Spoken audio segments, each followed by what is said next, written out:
கல்வி காவலர் நம் பள்ளியின் தாளாளர் அவர்களை உரையாற்ற அன்போடு அழைக்கிறோம்.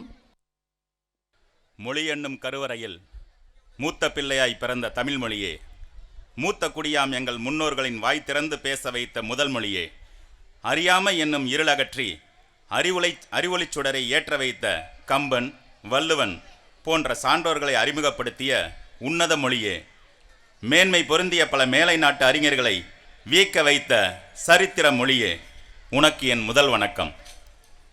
ஸ்ரீ வெங்கடேஸ்வரா வித்யா மந்திர் மேல்நிலைப் பள்ளியின் 17ஆம் ஆண்டு விழாவிற்கு வருகை தந்திருக்கும் சிறப்பு விருந்தினர், நம் மண்ணின் மைந்தர், பட்டிமன்ற பேச்சாளர் திரு அண்ணா சிங்காரவேலு அவர்களையும், ஸ்ரீ வெங்கடேஸ்வரா கல்விக் குழுமத்தின் எம்டி மற்றும் செயலாளர் மற்றும் பொருளாளர் மற்றும் என்னுள் சார்ந்த ஏனைய இயக்குநர்கள் அனைவரையும் வருக வருக என்று வரவேற்கின்றேன். மேலும் தொடர்ந்து எங்களுக்கு ஒத்துழைப்பு வழங்கி கொண்டிருக்கும் பெற்றோர்களையும், மாணவர்களை வளர்ச்சி பாதையில் வழிநடத்தும் ஆசிரியர்களையும், எனது அருமை மாணவ செல்வங்களையும் வருக வருக என வரவேற்கின்றேன். சமூக ஊடகங்கள் நம்மை ஆட்கொண்டு, நமது மாணவர் செல்வங்களையும் ஆட்கொண்டு, அவர்களின் கவனங்களை படிப்பிலிருந்து திசை திருப்பி எண்ணச் சிதறல்களுக்கு அடிமையாக்காமல் மாணவர்களுக்கு உறுதுணையாக இருந்து, எத்தனை வேலைகளுக்கு மத்தியிலும் பெற்றோர்கள் தம் பிள்ளை நலனே பெரிது என்று எங்கள் பள்ளிக்கும் அவர் தம் மாணவர் செல்வங்களுக்கும் முழு ஒத்துழைப்பு நல்கி எங்களுடன் கைகோர்த்து பயணிக்கும் அத்தனை பெற்றோர்களையும் இருகரம் கூப்பி வருக வருக என்று வரவேற்று மகிழ்வதில் எமது குழுமம் பெருமிதம் கொள்கிறது. மன்னனு மாசரு கற்றோனுக்கு சீர்தூக்கின் மன்னனிற் கற்றோன் சிறப்புடையான் மன்னர்க்கு தன் தேசமல்லார் சிறப்பில்லை கற்றோருக்கு சென்றவிடமெல்லாம் சிறப்பு என்ற ஔவையின் வாக்கிற்கிணங்க மாணவர்களாகிய அனைவரும் சிந்தித்து தம் வாழ்வில் உயர்நிலைக்கு வர ஒவ்வொரு நொடி பொழுதுகளையும் உபயோகமாக செயல்பட்டு வாழ்க்கையில் வெற்றி பெற ஸ்ரீ வெங்கடேஸ்வரா கல்விக் குழுமத்தின் சார்பாகவும் இயக்குநர்கள் எங்கள் அனைவரின் சார்பாகவும் மனமார்ந்த வாழ்த்துக்களை தெரிவித்துக் கொண்டு இவ்விழாவிற்கு வருகை புரிந்திருக்கும் உங்கள் அத்தனை பேரையும் வருக வருக என்று வரவேற்று மகிழ்வதில் பெருமிதம் கொள்கிறேன். நன்றி. கடமை தவறாமல் பிறர் உடைமை காக்க, மலர் மடமையை தகர்த்து சத்தமின்றி பேசி சகஜமாக பழகி சாமானிய மக்களையும் சாதிக்க வைக்க தன் நலமின்றி தன்னம்பிக்கையோடு பயணித்து இவ்விழாவில் சிறப்புரையாற்றிய நம் பள்ளியின் தாளாளர் அவர்களுக்கு மரமான நன்றிகளை தெரிவித்துக் கொள்கிறோம். A good orator is appointed and impassioned. Oratory is the power to talk people out of the sober and natural obedience. We are very fortunate, feel honored and privileged to have the Honorable Chief Guest, television familiar, Mr. Anna Singaravelu MA, debate moderator and director TV talk show with us today in this function. Words have incredible power. He can make people's hearts soar by his words. Who hardly needs any introduction, sir. You have made us proud by your venerable hard work and achievements. அன்பின் உருவம், அறிவின் ஊற்று, பண்பின் சிகரம், எளிமையின் வடிவம் என்ற வரிகளுக்கிணங்க நெற்றிக்கண் திறப்பினும் குற்றம் குற்றமே என்று பாண்டிய நவிலே வாடாடிய நக்கீரனை போல் பல்வேறு பட்டிமன்றங்களில் தங்களுடைய நடுவர் பணியை திறம்பட செயலாற்றி எம் பள்ளியின் 17வது ஆண்டு விழாவிற்கு தலைமையேற்று வருகை புரிந்துள்ள சிறப்பு விருந்தினர் திரு அண்ணா சிங்காரவேலு அவர்கள் தான் கூற வந்த கருத்துக்களை தமிழ்நாடு மட்டுமல்லாமல் உலக நாடு முழுவதும் நயம்பட எடுத்து கூறி மக்களை சிரிக்கவும் சிந்திக்கவும் வைத்தவர். நம் மண்ணின் மைந்தர், Sun TV, Vijay TV, Jaya TV, Kalaignar TV புகழ். சிறப்பு நருகராக இருக்கின்ற லியோனி, சாலமன் பாப்பையா, ஞான சம்பந்தர் இவர்கள் முன்னிலையில் பேசிய சிறப்பிற்குரியவர். இருமுறை நம் முன்னாள் குடியரசுத் தலைவர் திரு APJ அப்துல் கலாம் அவர்களது பொற்கரங்களினால் விருதுகளை பெற்ற பெருமைக்குரியவர். தான் வாழ்வாதாரத்தை மற்றும் உயர்த்துவது சுயநலம், தன்னை சுற்றியுள்ளவர்களையும் உயர்த்துவது பொதுநலம். அந்த வகையிலே தான் மேடை ஏறி வெற்றி பெற்று வாகை சூடுவதோடு மட்டுமல்லாமல் இதுவரை 1 லட்சத்திற்கும் மேற்பட்ட பேச்சாளர்களை உருவாக்கியவர். பதவி உயர உயர பணிவு உயர வேண்டும். பணிவுடையவன் இன்சொல்லால் ஆதல் ஒருவருக்கு அணியல்ல மற்றும் பிற என்ற குரலுக்கு எடுத்துக்காட்டாக திகழ்ந்தவர். தங்களுக்கு இன்னும் பல வெற்றிகள் வானளவு உயர வேண்டும் என்று இறைவனை வேண்டி உப்பேரிய காற்றை சுவாசித்து வளர்ந்த தமிழ் தென்றல், மூப்பரியா முத்தமிழின் வழித்தோன்றல், பல் முளைக்கும் பாலகன் முதல் பாக்கு உரல் இடிக்கும் பாட்டி வரை இவர் பட்டிமன்றத்திற்கு பரம ரசிகர்கள். அன்று அறிஞர் அண்ணா சிங்காரவேலரை பற்றி சிந்தனை சிற்பி என்ற புத்தகம் எழுதினார். இன்று நம் வெங்கடேஸ்வரா பள்ளியில் நாளைய சமுதாயத்தை செதுக்கப் போகும் புத்தகம் புரட்டும் சிந்தனை சிற்பிகளென உரை நிகழ்த்த சொல்வொலியோடு வந்திருக்கும் ஐயா திரு அண்ணா சிங்காரவேலுவை அரங்கன் மதிரும்படி கரவொலியின் வழியே அன்போடு அழைக்கிறோம். அவங்க பேர் என்ன அறிமுகப்படுத்தினாங்க? பாவனா. எண்ணிய முடிதல் வேண்டும், நல்லவே எண்ணல் வேண்டும், திண்ணிய நெஞ்சம் வேண்டும், தெளிந்த நல் அறிவு வேண்டும். சிறப்போடும் பெருமையோடும் இங்கே நடைபெற்று கொண்டிருக்கக்கூடிய தளிக்கோட்டை என்கிற அற்புதமான கிராமத்திலே ஞான கோயிலாக வீற்றிருக்கக்கூடிய ஸ்ரீ வெங்கடேஸ்வரா கல்வி குழுமத்தினுடைய அத்தனை பொறுப்பாளர்களுக்கும் வருகின்றிருக்கிறவங்க அத்தனை பேருக்கும் என்னுடைய பணிவான நன்றியையும் வணக்கத்தையும் தெரிவித்துக் கொள்கிறேன். நல்ல ஒரு உற்சாகமான கைத்தட்டலோடு ஆரம்பிக்கலாம். நான் ரெண்டு உத்தரவாதத்தை நான் உங்களுக்கு கொடுத்துட்றேன். ஏன்னா உங்கள் பிள்ளைகளோட கலை நிகழ்ச்சியை உங்களை மாதிரி நானும் பார்க்குறதுக்கு ரொம்ப ஆவலாக இருக்கேன். அதனால் ஒரு எவ்வளோ நேரம் பேசுவார்னு நினைக்க வேண்டாம். நீங்கள் நினைக்கிறதுக்கு முன்னால் நான் முடிச்சிடுவேன். இன்னொரு விஷயம் என்னென்னா, இந்த அற்புதமான இந்த ஆண்டு விழா நிகழ்ச்சிக்கு தன்னுடைய அப்பா அம்மாவை கூட்டிகிட்டு வந்திருக்கிற பிள்ளைகளுக்கு என்னுடைய வாழ்த்துக்கள். தாத்தா பாட்டியோடு அழைச்சிட்டு வந்திருக்கிற பிள்ளைகளுக்கு என்னுடைய சிறப்பு வாழ்த்துக்கள். உண்மையிலே அற்புதமான இந்த நிகழ்வு. அதுக்கு முன்னால் இந்த மேடையில் கிட்டத்தட்ட ஒரு 20 நிமிஷம் அந்த கராத்தே சிலம்பம் என்கிற தற்காப்பு நிகழ்ச்சியை எனக்கு தெரிஞ்சு நான் எத்தனையோ பள்ளி ஆண்டு விழாவில் நான் பேசியிருக்கேன், இந்த கலை நிகழ்ச்சிகளை பார்த்துருக்கேன். இவ்வளவு தத்ரூபமாக அற்புதமாக மிக தைரியமாக அந்த தற்காப்பு கலையை நான் சில விஷயங்கள் கூட யோசித்தேன், அவங்களால அதை பண்ணிட முடியுமான்னு. ஏன்னா அவர் வார்த்தைக்கு வார்த்தை அப்படியே அந்த சத்தம் கொடுத்து பிள்ளைகளுக்குள்ள ஒரு உற்சாகத்தை கொடுத்தார் அந்த பயிற்சியாளர். அப்போ கூட நான் யோசித்தேன். ஆனால் எந்த விஷயத்தையும் அந்த மிஸ் பண்ணாமன்னு சொல்லுவாங்களே, தவற விடாமல் மிகச்சிறப்பாக செய்த அந்த பிள்ளைகளுக்கு நல்ல ஒரு கைத்தட்டலை நீங்கள் உற்சாகமாக கொடுக்கலாம். பொதுவாக என்னை அறிமுகப்படுத்திய பாவனாவா, அவங்களுக்கு நல்ல குரல் வளம், அவங்களுக்கு உண்மையிலே எதிர்காலத்தில் மிகச்சிறந்த பேச்சாளர் ஆகலாம். அவங்க என்னை அறிமுகப்படுத்தின அளவுக்கு கூட நான் பேச மாட்டேன், கொஞ்சம் கம்மியாக தான் பேசுவேன். நிறைய என்னை பற்றி அறிமுகப்படுத்தினாங்க. நான் நிறைய பேருக்கு நன்றி சொல்ல கடமைப்பட்டிருக்கேன். என்னுடைய ஊர் பக்கத்தில் இங்கே தான், அதிராமண்ணம் தான் என்னுடைய பிறந்த ஊர். நான் அதிகமாக வெளியில் இருந்தால் கூட இந்த தளிக்கோட்டை என்பது எனக்கு ஒரு அறிமுகமான ஒரு கிராமம் தான். ஏன்னா ஒரு நட்சத்திர கிராமம்னு சொல்லக்கூடிய அளவுக்கு படித்தவர்களும் உழைப்பாளிகளும் நிறைந்த இந்த மண்ணில் ஒரு ஞான கோவில். உண்மையிலே ரொம்ப சந்தோஷமாக இருக்குது. நான் என்னை அறிமுகப்படுத்தும் போது ஒரு வார்த்தை சொன்னாங்க, இவர் 1,00,000க்கும் அதிகமான பேச்சாளர்களை தேர்வு செஞ்சுருக்கிறான்னு. நான் ஒரு சின்ன அறிமுகத்துக்காக சொல்கிறேன். இயக்குனர் விசு அவர்கள் அரட்டை அரங்குங்கிற ஒரு நிகழ்ச்சி சன் டிவியில் நடத்தின போது அதில் பேச்சாளராக போன என்ன, அதுக்கப்புறம் பேச்சாளர்களை தேர்வு செய்யக்கூடிய குழுவில் அவர் கூட நான் 10 ஆண்டுகள் இருந்தேன். அதுக்கு பிறகு பல தொலைக்காட்சிகளில் அந்த மாதிரி பேச்சு சம்மந்தப்பட்ட நிகழ்ச்சிகளை நான் நடத்தியிருக்கேன். அதனால் அவங்க சொல்கிற மாதிரி 1,00,000க்கும் அதிகமான பேச்சை நான் கேட்டிருக்கேன்னு எதுக்கு சொல்கிறேன் அப்படின்னா, எனக்கு நல்லா தெரியும் பேசுகிறது கஷ்டமாக கேட்குறது கஷ்டமானு என்கிட்ட கேட்டால் கேட்குறது தான் கஷ்டங்கிறதுனால உங்களுடைய சூழல் உணர்ந்து பேசுவேங்கிற உத்தரவாதத்தை இந்த நேரத்தில் தெரிவிச்சுக்கிறேன்.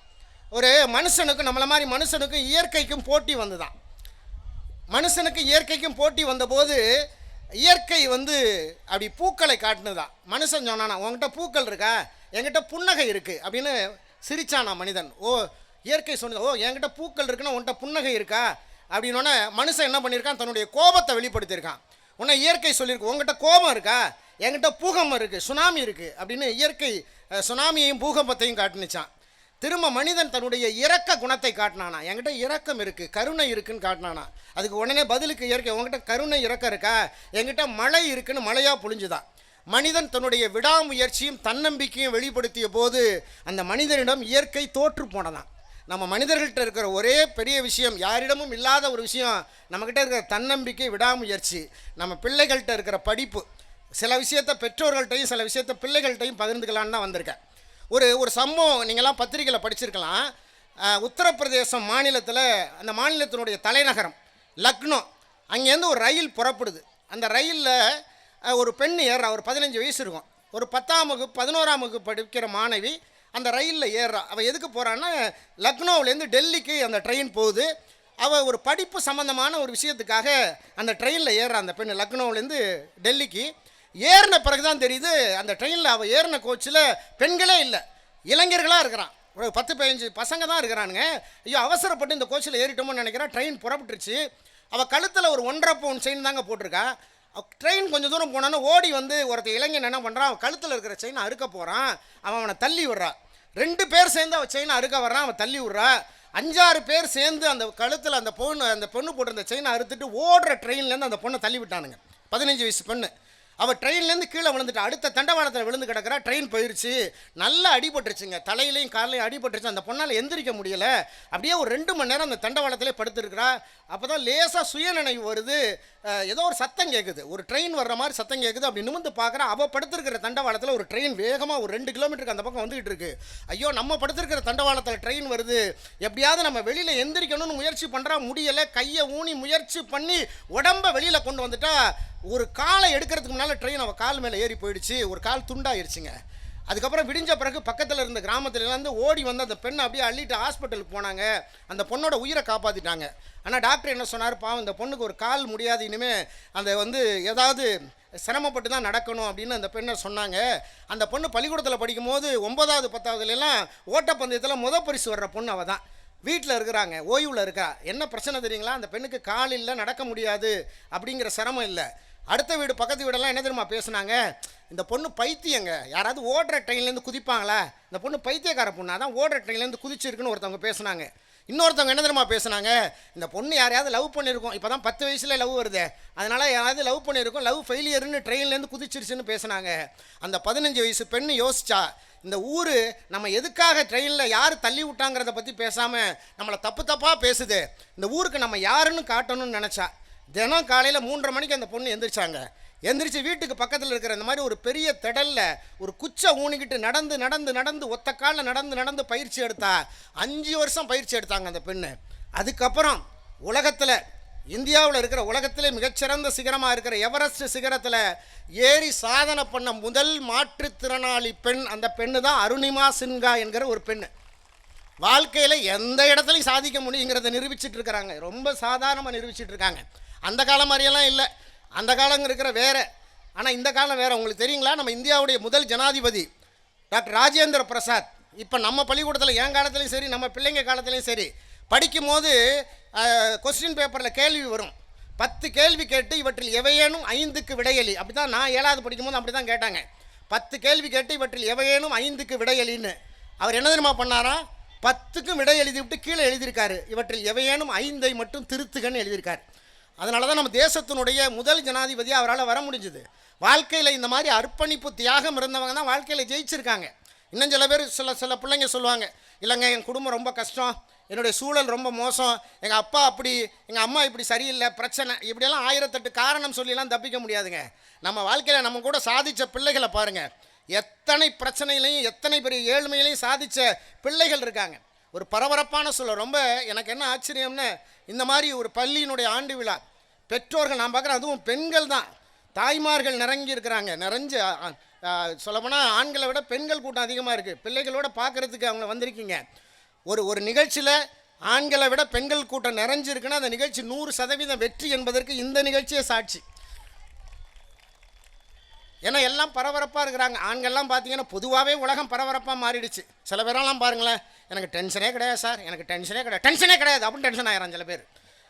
இன்னும் சில பேரை பாருங்கள், எல்லா கடமையும் முடிச்சிட்டேன் சார், எனக்கு எந்த பிரச்சனையும் கிடையாது, எல்லா கடமையும் முடிச்சிட்டேன்னு. நம்ம இப்போ பாருங்கள், வாழ்க்கையில் அவ்வளோ எப்போவுமே ஒரு பரபரப்பாகவே வாழ்க்கை வாழ்ந்துக்கிட்டு இருக்கிற காலம்.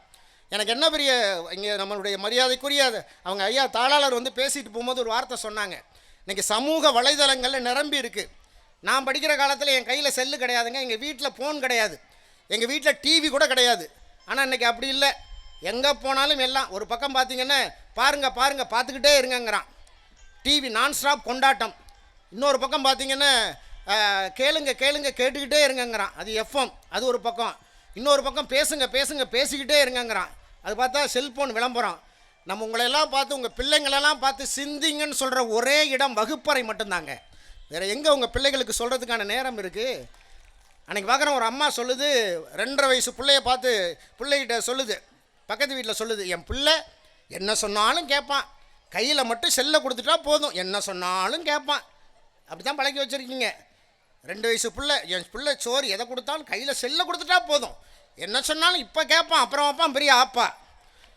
யோசிச்சு பாருங்கள், ஒரே ஒரு விஷயம் யோசிச்சு பாருங்கள்.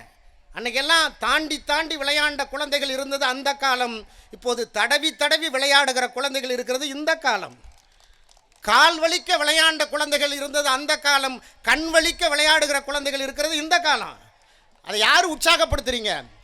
பெற்றோர்கள். முதல்ல நாம் நிறைய பேர் என்ன தெரியுங்களா நினைக்கிறீங்க, ஒரு நல்ல பள்ளிக்கூடம் ஸ்ரீ வெங்கடேஸ்வரா ஸ்கூலில் சேர்த்துட்டோம் நம்ம பிள்ளை, அவங்க பார்த்துக்குவாங்க, இனிமேல் அவங்க கையில் ஒப்படைச்சாச்சு. அதல்ல, பெற்றோர்கள் நாம் ஒரு விஷயம் யோசிச்சு பார்த்துங்க. வானத்தில் பறக்குது பார்த்தீங்களா விமானம், அது எத்தனை உயரத்தில் பறக்குது, எத்தனை கிலோமீட்டருக்கு மேலே பறக்குது, எந்த கடலுக்கு மேலே பறக்குது, எந்த நாட்டுக்கு மேலே பறக்குதுன்னு கண்ட்ரோல் ரூமுக்கு தெரியும். எல்லா விமானமும் கண்ட்ரோலில் தான் இருக்கும். ஒருவேளை அந்த கண்ட்ரோல் ரூமுக்கு தெரியலைன்னு வச்சுங்களேன், அந்த விமானம் எங்கே பறக்குது, எவ்வளோ தூரம் பறக்குது, எவ்வளோ மேலே பறக்குதுன்னு கண்ட்ரோல் ரூமுக்கு தெரியலைன்னா என்ன தெரியுங்களா அர்த்தம்? ஒன்று அந்த விமானம் விபத்துக்குள்ளாயிருச்சுன்னு அர்த்தம், இல்லை அந்த விமானத்தை யாரோ கடத்திட்டாங்கன்னு அர்த்தம். அதுபோல் உங்களுடைய பிள்ளைகள் எங்கே போகிறார்கள், எங்கே வருகிறார்கள் என்பது குறைந்தபட்சம் தாய்க்கோ தந்தைக்கோ தெரியவில்லை என்றால் அந்த பிள்ளைகள் தவறான வழியிலே செல்கிறார்கள்ங்கிறத முதல்ல நீங்கள் புரிஞ்சுங்க. ஆசிரியர்கள், எல்லாத்துக்கும் ஆசிரியர்கள் பொறுப்பெடுத்துக்க முடியாது. ஆனால் நல்ல பள்ளி, நல்ல நிர்வாகம், நல்ல ஆசிரியர்கள், அது விஷயம் அப்படி இல்லை. ஏன்னா இப்போ எல்லா விஷயத்தையும் கண்டிக்கவும் முடியாது. ஒரு காலத்தில் எங்கெல்லாம் அப்படி இல்லை, அடி வாங்கி தான் நாங்களாம் படித்தோம். இன்றைக்கி ஆசிரியர்கள் அடிக்க முடியாது. என்னைக்கு ஆசிரியர்கள் கையிலே இருக்கிற பிரம்பை கீழே போட்டார்களோ மாணவர்கள்லாம் பீர் பாட்டில் கையில் எடுத்துட்டான். காலம் மாறி போச்சு.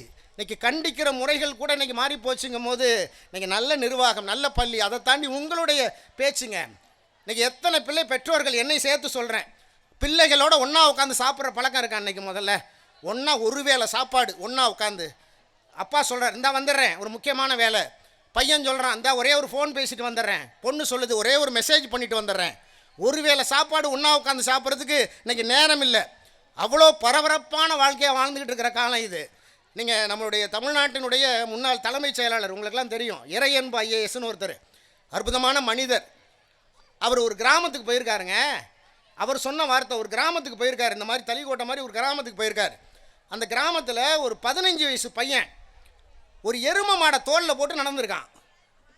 அவன் ஒரு 45 கிலோ தான் இருப்பான். தோளில் போட்டிருக்க எருமை மாடு 100 கிலோக்கு மேலே இருக்கும். ஆச்சரியப்பட்டிருக்காருங்க, வாடா எப்படி அந்த எருமை மாடை தோளில் போட்டு நடக்கிறேன்னு இருக்காரு. அவன் சிரிச்சுக்கிட்டே சொல்லியிருக்காங்க, பாருங்க இந்த எருமை மாடு எங்கள் வீட்டில் தான் பிறந்தது, பிறக்கும் போது 10-15 கிலோ தான் இருக்கும். அப்போலேருந்து நான் எப்போல்லாம் பள்ளிக்கூடம் போயிட்டு வரேனோ தூக்கி தோளில் போட்டு விளையாடுவேன். டெய்லி நான் பள்ளிக்கூடம் போயிட்டு வந்து தோளில் போட்டு விளையாடுவேன். அது கொஞ்சம் கொஞ்சமாக வளர டெய்லி போட்டு விளையாடுவேன் தோளில் போட்டு.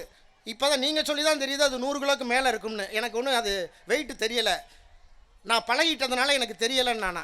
இது எதுக்காக தெரியுங்களா சொன்னார்? ஒரு பள்ளிக்கூடத்தில் சொன்னார், அன்னன்ன காரியத்தை அன்னன்ற கடமைகளை அப்பப்போ செய்ய வேண்டிய கடமைகளை அப்பப்போ செஞ்சால் எதுவுமே சுமை இல்லை, நம்ம சேர்த்து பார்த்துக்கலாம், நாளைக்கு சேர்த்து படிச்சுக்கலாம், பரீட்சைக்கு வரும்போது படிச்சுக்கலான்னு நினச்சா அதுதான் சுமை அப்படிங்கிற ஒரு விஷயத்தை அழகாக பதிவு பண்ணார். நம்ம பிள்ளைகளுக்கு அதை சொல்லிக் கொடுக்கணுங்க. முதல்ல அன்னன்ன வேலையை அன்னன்னைக்கு பண்ணு, நாளைக்கு சேர்த்து பண்ணிக்கலாம், பரீட்சை வரும்போது சேர்த்து பண்ணிக்கலான்னு சொல்லக்கூடிய பிள்ளைகளுக்கு நம்ம சொல்லிக் கொடுக்க வேண்டிய விஷயங்கள் நிறையா இருக்குது.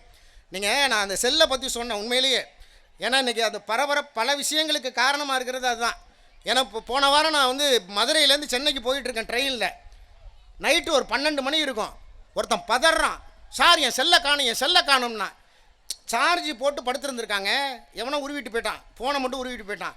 என் செல்லை காணுங்கிறான். பின்னால் இருந்து ஒருத்தன் முதுகில் தட்டி, என்ன சார் அப்படின்னா, சார் என் செல்லை சார்ஜ் போட்டிருந்தேன், எவனோ உருவிட்டு போயிட்டான்னா.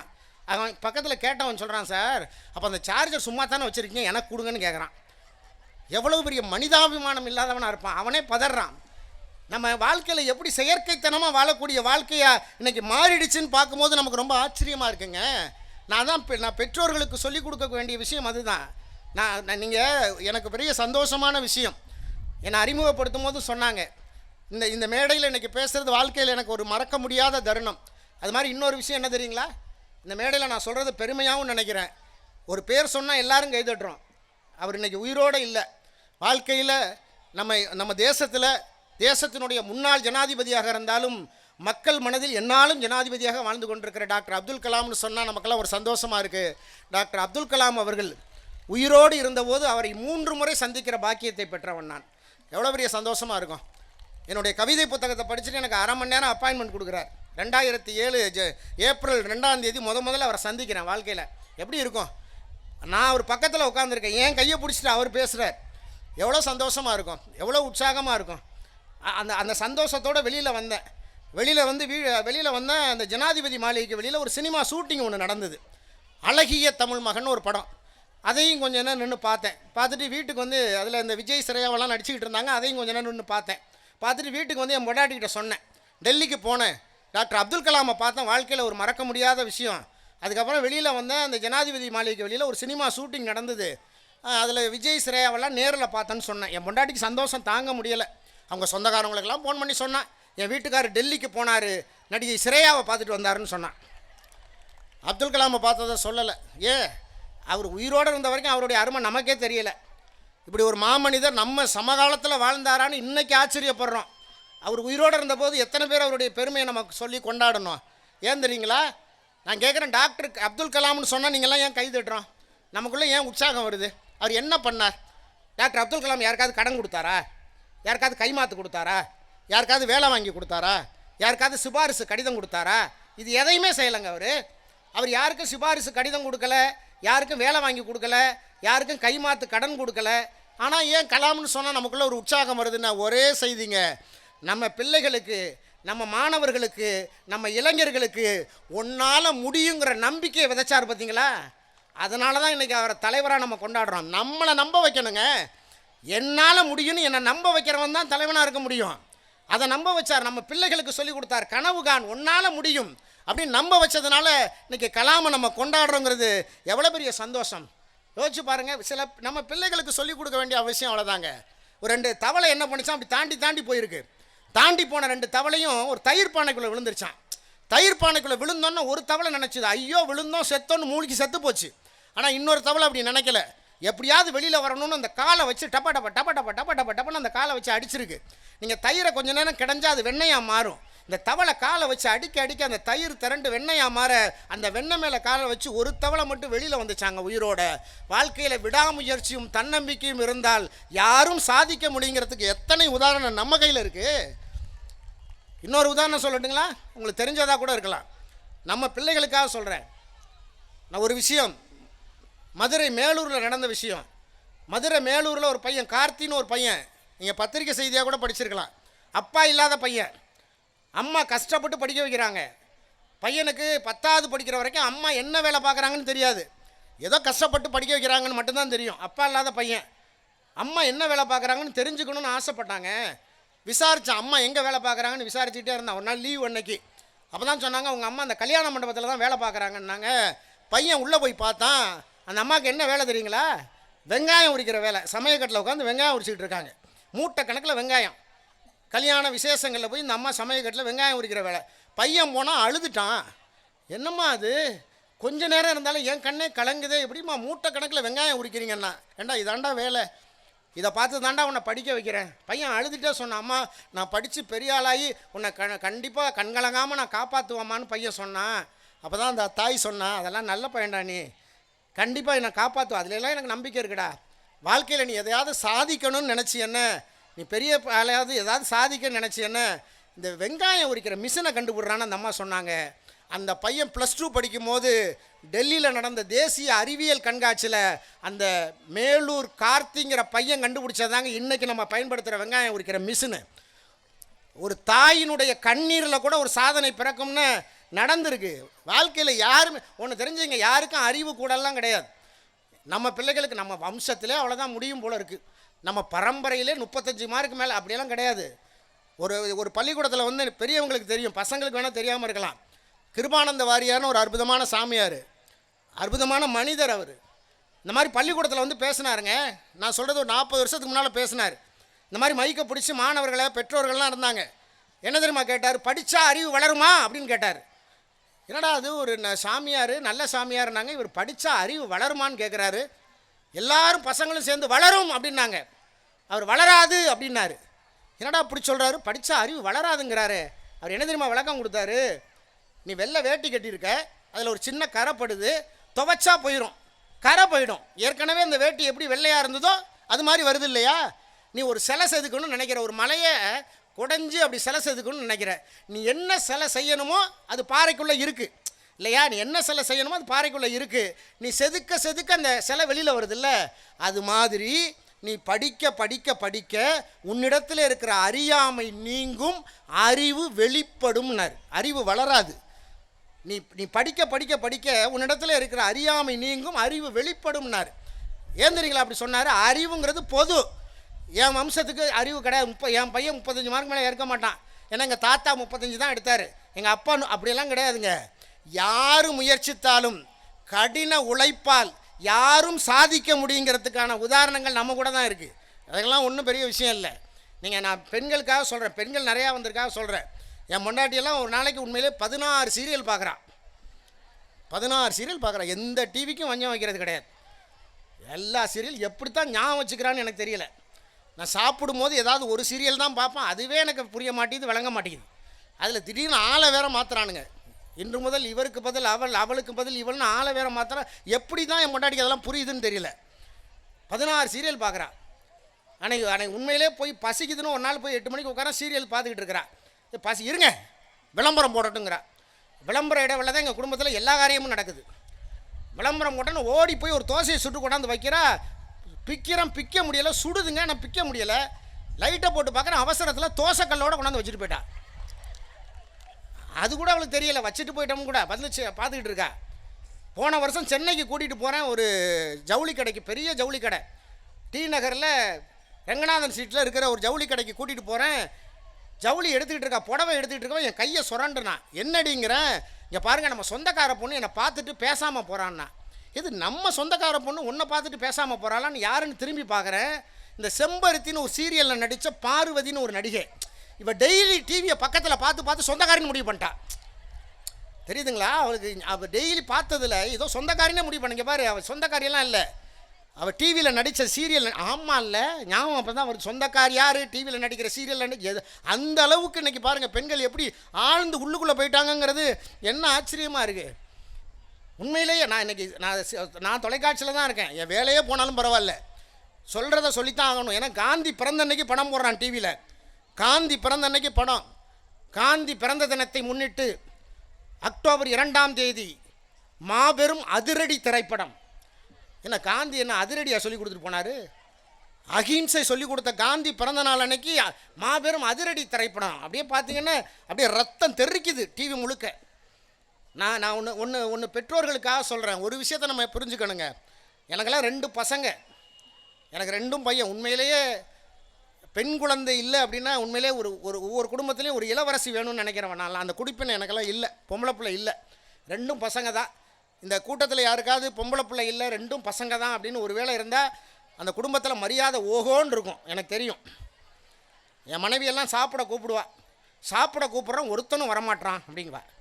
யாரடி சொல்கிறேன்? உங்களையா சொல்கிறேன், பசங்களை தான் சொல்கிறேன். இந்த குடும்பத்தில் எவன் என் பேச்சை கேட்குறாங்கிறா. யாரடி சொல்கிறேன்? உங்களையா சொல்கிறேன், பசங்களை தான் சொல்கிறேங்கிற அந்த அந்த அந்த மரியாதை வேறு. நீ ஒன்று தெரிஞ்சுக்கங்க, நம்ம பிள்ளைகள் எவ்வளோ புத்திசாலியாக இருக்காங்கிறதுக்கு சொல்கிறேன். நம்மை விட புத்திசாலிங்கிறத சில நேரம் நம்ம ஒத்துக்க மறுக்கிறோம். அவன் ஏதாவது கேள்வி கேட்டால் பதில் தெரியலைங்கிறத ஒத்துக்கிட்டால் பையன் சந்தோஷப்படுவாங்க.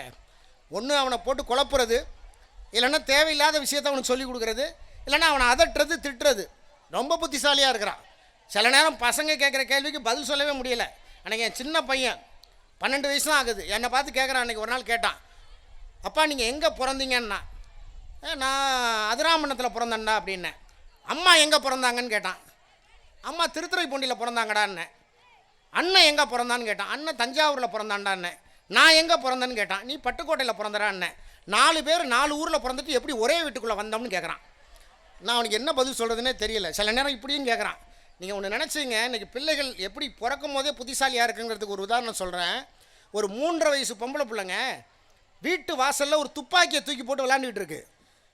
அந்த பக்கமாக போன ஒரு பெரிய ஒரு 75 வயசு இருக்கும், பார்த்து அதிர்ச்சி ஆகிட்டார். நெஜ துப்பாக்கி, 3.5 வயசு பொம்பளை பிள்ளை நெஜ துப்பாக்கியை தூக்கி போட்டு விளையாடுது. கூப்பிட்டு இந்த குழந்தைய கூப்பிட்டு ஏதுமா அந்த துப்பாக்கின்னாரு. எங்கள் அப்பா போலீஸ்காரர் அவருக்கு தெரியாமல் சுட்டுட்டு வந்துட்டாங்குது. அவங்க அப்பா பாக்கெட்லேருந்து நெஜ துப்பாக்கியை தூக்கி ரோட்டில் போட்டு விளையாண்டுட்டு இருக்கு. இப்படி தூக்கி தூக்கி போட்டு விளையாடுது. அந்த குழந்தைக்கு அந்த ஆபத்தை புரிய வைக்கணும்னு நினச்சி குடுமான்னு கேட்டார். அந்த குழந்தை கொடுத்துருச்சு அவர் கையில். அதை வாங்கி என்ன தெரியுமா பண்ணார், அவர் அந்த குழந்தையோட நெத்தி பொட்டில் வச்சு 10 தோப்பு காரணம் போடு அப்படின்னாரு. அந்த குழந்தை பயந்து போய் 10 தோப்பு காரணம் போட்டுது. அந்த குழந்தை கையில் துப்பாக்கியை கொடுத்துட்டு சொன்னார், ஆபத்தான பொருளை வச்சு ரோட்டில் விளையாடக்கூடாது, போய் உங்கள் அப்பாட்ட கொடுத்துருன்னார்ல. அது கையில் வாங்கின வேகத்தில் இவர் நெத்தியில் வச்சிருச்சு. நீங்கள் 20 தோப்பு காரணம் போடுங்க அப்படின்ட்டு இருக்கு. ஐயோ, குழந்தை சுட்டாலும் சுட்டு போடணும்னு இவர் 20 தோப்பு காரணம் போட்டிருக்காரு. குழந்தை அவருக்கு புத்தி சொல்லியிருக்கு, ஆபத்தான பொருளை குழந்தைங்க கையிலேருந்து வாங்கினா திரும்ப அது கையிலே கொடுக்கக்கூடாது. நீங்கள் புரிஞ்சுக்குங்க, குழந்தைங்க புத்தி சொல்லுது.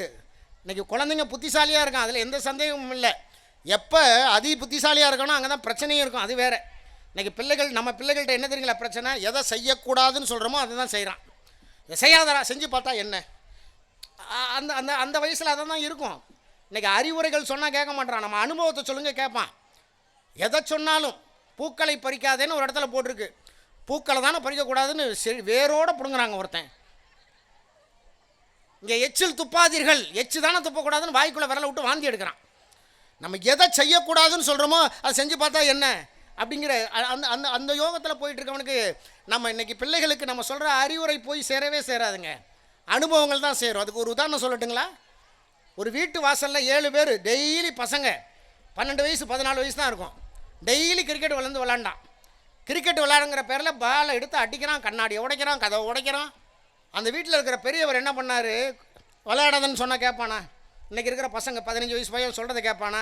அது அந்த 7 பேரையும் கூப்பிட்டாருங்க, வாங்கடா கூப்பிட்டு பக்கத்தில் கூப்பிட்டு, சூப்பராக விளையாடுறீங்க, இதே மாதிரி என் வீட்டு வாசலில் டெய்லி விளையாடுங்க, என் கண்ணாடியை உடைங்க, கதவை உடைங்க, ஜன்னலை உடைங்க, தப்பே கிடையாது, டெய்லி விளையாடுங்க, அப்படி விளையாண்டிங்கன்னா வாரத்துக்கு 100 ரூபா தர்றேன் அப்படின்னு இருக்காரு. ஏன்னா லூஸாக இருப்பாரோ, என்ன விளையாண்டா வாரம் 100 ரூபா தர்றாரு அப்படின்னு. அதே மாதிரி வந்து விளையாண்டா ஒரு வாரம் கழித்து 100 ரூபா கொடுத்தாரு. பயலுக்கு சந்தோஷமாக வந்து மறுவாரம் வந்தானுங்க. அடுத்த வாரம் கூப்பிட்டு 50 ரூபா கொடுத்தாரு. என்ன 50 ரூபான்னு ஒருத்தன், இப்போ அவ்வளோ தாண்டா இருக்குது வச்சுக்கிடான்னாரு. 3ஆவது வாரம் வந்து விளையாடினா 10 ரூபா கொடுத்தாரு. என்ன 10 ரூபான்னு ஒருத்தன், இப்போ அவ்வளோ தாண்டா இருக்குது வச்சுக்கிடான்னாரு. 4ஆவது வாரம் வந்து விளையாண்டா 5 ரூபா கொடுத்தாரு. ஒருத்தருக்கு எல்லாரும் கோவம் வந்துருச்சு, என்ன 5 ரூபா கொடுக்குறீங்க, இனிமேல் 5 ரூபாய்க்கெல்லாம் நாங்கள் விளையாட வர மாட்டோம் அப்படின்னு போனோம். அதுக்கப்புறம் வரவே இல்லை. வாழ்க்கையில் அனுபவங்கள்ங்க, அனுபவத்தை சொல்லி நம்ம பிள்ளைகளுக்கு நாம் எப்படி கடந்து வந்திருக்கோம், எவ்வளோ சிரமங்களை தாண்டி வந்திருக்கோங்கிற விஷயத்தை நம்ம சொல்லி கொடுத்தாலே நம்ம பிள்ளைகளுக்கு போதுங்க. நீங்கள் யோசிச்சு பாருங்கள், சின்ன சின்ன விஷயங்கள் அனுபவங்கள் தானே. ஒருத்தர் செருப்பு கம்பெனி வச்சுருந்தார், உலகம் முழுக்க அவருடைய செருப்பு வியாபாரம் நடந்தது. சவுத் ஆப்பிரிக்காங்கிற ஒரு கண்டத்தில் ஒரு நாட்டில் அவருடைய செருப்பு விற்கவே இல்லை, அங்கே அவருக்கு கிளையே கிடையாது. 2 வேலைக்காரனை கூப்பிட்டு கேட்டிருக்காருங்க, வா நம்ம செருப்பு நம்ம தயாரிக்கிறோம்ல, எல்லாரும் வாங்கி போடுறான், எல்லா நாட்டிலையும் விற்கிது, குறிப்பிட்ட அந்த ஒரு நாட்டில் மட்டும் நம்ம செருப்பு கம்பெனி கிளையே தொடங்கலையே, என்ன பண்ணலான்னு கேட்டபோது ஒரு வேலைக்காரன் சொன்னானா, சார் அந்த நாட்டில் செருப்பு போடுற பழக்கமே இல்லை ஒருத்தன் கூட செருப்பு போடுறதில்ல, செருப்பே போடாத நாட்டில் போய் நம்ம செருப்பு கம்பெனி தொடங்கினா நல்லா இருக்குமா, அதெல்லாம் வேண்டாம் சார், வேஸ்ட், அந்த நாட்டில் போய் நம்ம கம்பெனியை தொடங்குறதெல்லாம் வேஸ்ட்டுன்னு இருக்கான். 2வது ஒருத்தனை கூப்பிட்டு கேட்டிருக்காருங்க, வா என்ன பண்ணலான்னு இருக்காரு. சார் அங்கே தான் சார் ஒருத்தனுமே செருப்பு போடலை, அங்கே தான் சார் நம்ம வியாபாரமே பண்ண முடியும்ன்றிருக்கான்னு ஒருத்தன். எண்ணம் தானேங்க, எது முடியும் எது முடியாதுங்கிற பொதுவாக சொல்லுவாங்களே நேர்மறை எதிர்மறைன்னு. கன்னியாகுமரியில் நின்றுக்கிட்டு ஒருத்தன் அந்த பக்கம் திரும்பி நின்று சொன்னானா, இந்தியாவினுடைய எல்லை முடிஞ்சிருச்சுன்னானா. ஒருத்தன் இந்த பக்கம் திரும்பி நின்று சொன்னானா, இல்லை இந்தியாவோட எல்லையே இங்கே தான் தொடங்குதுன்னு சொன்னானா. நம்ம நினைக்கிற எண்ணம் போல் வாழ்க்கைன்னு சொல்லுவாங்கல்ல, வாழ்க்கையில் அவ்வளோதாங்க. நான் சுருக்கமாக ரெண்டு விஷயத்தை நான் பதிவு பண்ணுறேன். நீங்கள் நான் கடவுள்னு ஒரு படம் பார்த்துருப்பீங்க. அந்த படத்தில் ஒருத்தர் நடிச்சிருப்பார், அவர் பேர் கிருஷ்ணமூர்த்தின்னு பேர். அவருடைய சொந்த ஊர் வந்து கோயமுத்தூருங்க, அவருடைய சொந்த ஊர் கோயமுத்தூர். பொதுவாக அந்த கை இல்லை கால் இல்லாதவங்களுக்கு பாதி கால் இருக்கும், சில பேருக்கு இல்லை பாதி கை இருக்கும். நான் சொல்கிற கிருஷ்ணமூர்த்திக்கு 2 கை 2 கால் கிடையாது. நீங்கள் கை இதுக்கு மொத்தமாகவே இருக்காது. நீங்கள் அந்த படத்தில் பார்த்தா தெரியும், இந்த பிண்டம்னு சொல்லுவாங்கள்ல, அவ்வளோதான். அவரை நான் வந்து சேலத்தில் ஒரு ஹோட்டலில் சாப்பிடும் போது பக்கத்தில் உட்காந்துருந்தார். அவரால் சாப்பிட முடியாது, ஏன்னா 2 கை கிடையாது 2 காலும் கிடையாது, மொத்தமாக அப்படி தூக்கி நிறுத்தி வச்சுருக்காங்க. சட்டை போட்டிருக்காரு, அவ்வளோதான். சட்டை மட்டும் தான் போட முடியும் அவரால், அதுவும் யாராவது போட்டு விடணும். ஒருத்தர் அவருடைய உதவியாளர் அவருக்கு ஊட்டி விடுறார். நான் சொல்கிற கோயமுத்தூர் கிருஷ்ணமூர்த்திங்கிறவர். அவரால் நடக்க முடியாது, அவரால் ஓட முடியாது, அவரால் சட்டை போட முடியாது, அவரால் சாப்பிட முடியாது. இதெல்லாம் யாராவது செஞ்சு உதவி செய்யணும். அப்படி அவர் நான் சொல்கிற அந்த கிருஷ்ணமூர்த்திக்கு ஒரு 8 வருஷத்துக்கு முன்னால் தமிழ்நாடு அரசாங்கம் கலைமாமணி விருது கொடுத்து பாராட்டியிருக்கு. எதுக்காக? கால் இல்லைங்கிறதுக்காகவா? இல்லை கை இல்லைங்கிறதுக்காகவா? தமிழ்நாடு அரசாங்கம் எனக்கு தெரிஞ்சு இந்த கை இல்லை கால் இல்லைங்கிறதுக்காக மட்டும் கலைமாமணி விருதெல்லாம் கொடுக்கறதில்ல. அந்த கிருஷ்ணமூர்த்தி என்ன தெரியுங்களா நினச்சாரு? நமக்கு கை இல்லை பரவாயில்ல, நமக்கு கால் இல்லை பரவாயில்ல, நம்மளால் பேச முடியுதுல்ல, நமக்கு நல்ல குரல் வளம் இருக்குல்ல அப்படின்னு நினச்ச கிருஷ்ணமூர்த்தி முறைப்படி சங்கீதம் கற்றுக்கிட்டாருங்க. சங்கீதம் கற்றுக்கிட்டு தமிழ்நாடு மட்டும் இல்லை, இந்தியா மட்டும் இல்லை, உலகத்தில் தமிழர்கள் எங்கெல்லாம் இருக்கிறார்களோ அங்கெல்லாம் சென்று தன்னுடைய அற்புதமான குரல் வளத்தால் இசை கச்சேரி நடத்துகிற கையில்லாத காலில்லாத ஒரு கிருஷ்ணமூர்த்தியால் சாதிக்க முடிகிற போது எல்லா உறுப்புகளும் நல்லா இருக்கிற நம்மளால் ஏன் சாதிக்க முடியாது? நம்மளுடைய பிள்ளைகளுக்கு நம்ம சொல்லிக் கொடுத்தா போதும், அவ்வளோதான். வாழ்க்கையில் நம்மக்கிட்ட என்ன குறை இருக்குது? எல்லாம் நிறைவாக இருக்குல்ல. நீங்கள் யோசிச்சு பாருங்கள், நம்ம என்ன சுதந்திர போராட்ட காலத்தில் இருக்கோம்? இந்தியா சுதந்திரம் கிடைக்கிறதுக்கு முன்னால் 47க்கு முன்னால் இருந்தால் ஐயோ இந்தியாவுக்கு சுதந்திரத்துக்காக போராடிக்கிட்டே படிக்கணும். அந்த காலத்தில் அப்படியெல்லாம் படித்தாங்கல்ல. ஒரு பக்கம் போராடிக்கிட்டே சுதந்திரத்துக்காக போராடிக்கிட்டே படித்த காலம். நம்ம இந்தியாவுக்கு சுதந்திரம் வாங்கி கொடுத்தவங்க பேரெல்லாம் நம்ம சொல்கிறோம். மகாத்மா காந்தியை சொல்கிறோம், நேரை சொல்கிறோம், பட்டேலை சொல்கிறோம், எத்தனையோ தலைவர்களை சொல்கிறோம். ஆனால் இன்னொரு நிஜம் என்ன தெரியுங்களா? கிட்டத்தட்ட 1,86,000 இளைஞர்களை பலி கொடுத்து தான் இந்தியாவுக்கு சுதந்திரம் கிடச்சிது. இத்தனை பேர் செத்து போனான். 1,86,000 இளைஞர்கள் செத்து போனாங்க சுதந்திரத்துக்காக. இன்றைக்கி நம்ம பிள்ளைகளுக்கு அப்படி ஏதாவது இருக்கா? இந்தியாவுக்கு சுதந்திரத்துக்கு போராடிக்கிட்டே படிக்கணும்னு நான் கேட்குறேன். பிள்ளைகளை பார்த்து கேட்குறேன், உங்களுக்கு படிக்கிறத தவிர வேறு ஏதாவது வேலை கொடுக்குறாங்களா? படிக்கிறத தவிர ஏதாவது நீ படி, ஒழுங்காக படி போதும். இன்றைக்கி பெற்றோர்களுடைய கனவெல்லாம் என்ன தெரியுங்களா? நம்ம பிள்ளைகள் உலகம் பாராட்டுகிற பிள்ளைகளாக, யாரும் குறை சொல்லாத பிள்ளைகளாக, அவருடைய கனவை நிறைவேற்றிக்கிற பிள்ளைகளாக இருந்தால் போதும். நமக்கு கூட ஒன்றும் செய்ய வேண்டாம், அவன் வாழ்க்கையை அவன் பார்த்துக்கிட்டா போதும்னு நினைக்கிற பெற்றோர்கள் இருக்கிற காலம்.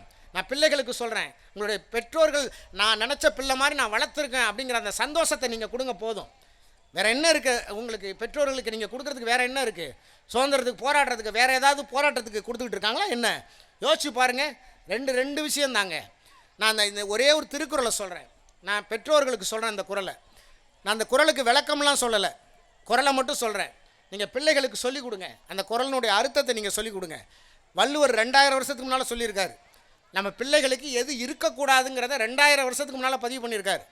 இந்த விஷயம் நம்ம பிள்ளைகளுக்கு இருந்தால், ஒரு கப்பல் கவுரப்போகுதுன்னு தெரிஞ்சே இந்த கப்பல் கண்டிப்பாக கடலில் கவுந்துரும் அப்படின்னு நினச்சி ஒருத்தனை ஏற்றி விட்டால் எப்படி இருக்கும்?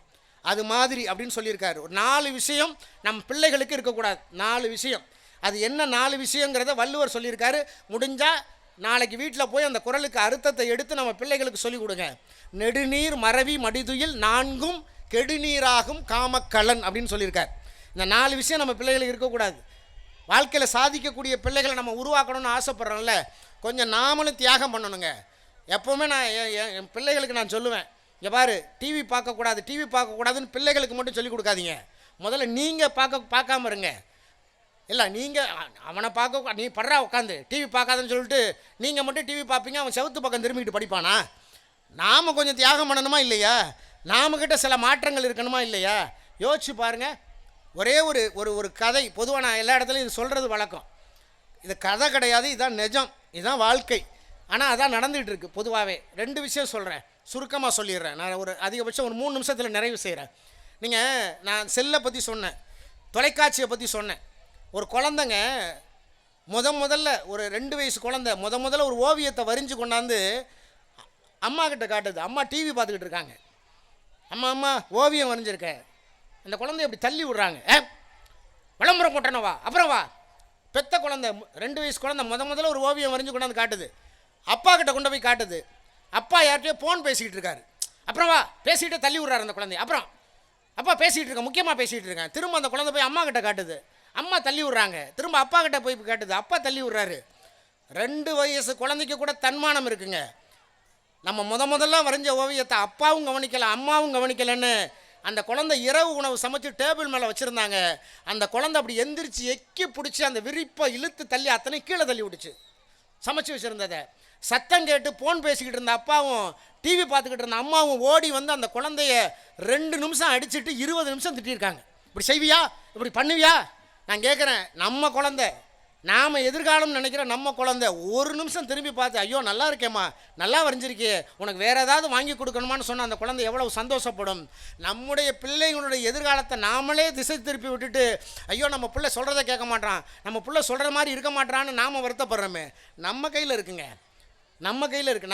நான் சொன்ன ஏற்கனவே நல்ல ஒரு பள்ளி, உண்மையிலே அவங்களுக்கு உங்கள் கைதட்டல் மூலமாக நான் அந்த பள்ளிக்கு நன்றி சொல்ல வேண்டியது நம்முடைய மரியாதைக்குரிய தாளாளர் அவர்கள், பள்ளியினுடைய செயலாளர், பள்ளியினுடைய பொருளாளர், பள்ளியினுடைய இயக்குனர்கள், பள்ளியினுடைய முதல்வர், அதை விட முக்கியமாக பள்ளியினுடைய சிறப்பு மிகு ஆசிரியர்கள் அத்தனை பேருக்கும் உங்கள் கைதட்டல் மூலமாக இந்த நேரத்தில் நான் நன்றியை சொல்லி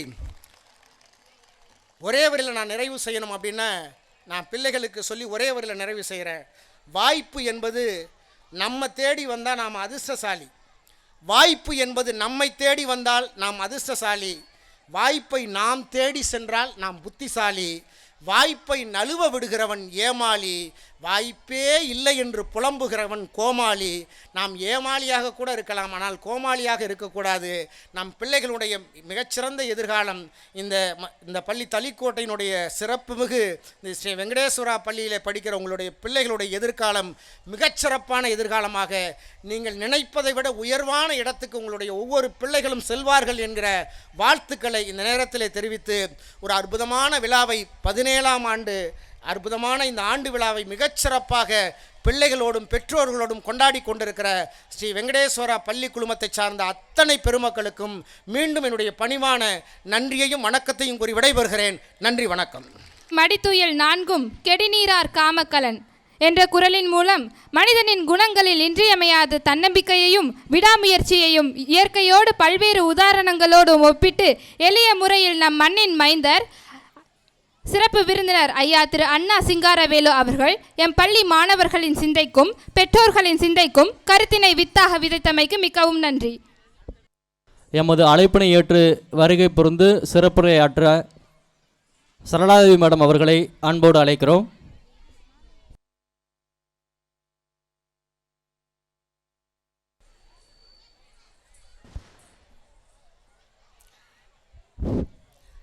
நஞ்சையும் புஞ்சையும் கொஞ்சி மகிழும் தஞ்சை நகரில் ஒரு ஏழை தாய் தந்தைக்கு அன்பு மகளாக, பட்டுக்கோட்டை பள்ளத்தூரில் ஒரு பாச மருமகளாக, காவல்துறையில் கம்பீரமாக இருக்க காரணமான என் தாய் தந்தைக்கு முதலின் வணக்கத்தை தெரிவித்துக் கொள்கிறேன். அன்பு வைக்க அன்னையாக, ஆசை வைக்க தந்தையாக, ஆறுதல் சொல்ல அக்காவாக, அரவணைக்க அண்ணனாக, துள்ளி மகிழ தம்பியாக, தூக்கி அரவணைக்க நண்பனாக இருந்த வெங்கடேஸ்வரா பள்ளியை நான் மீண்டும் மீண்டும் நன்றி சொல்லி வரவேற்கிறேன். இந்த பள்ளியில் என் மகன் படித்தான். 6ஆம் வகுப்பிலிருந்து +2 முடிய படிச்சுட்டு இன்றைக்கி கோயம்புத்தூர் ஹிந்துஸ்தானில் BSc computer science with confidence system 2nd year படிச்சுக்கிட்டு இருக்கான்.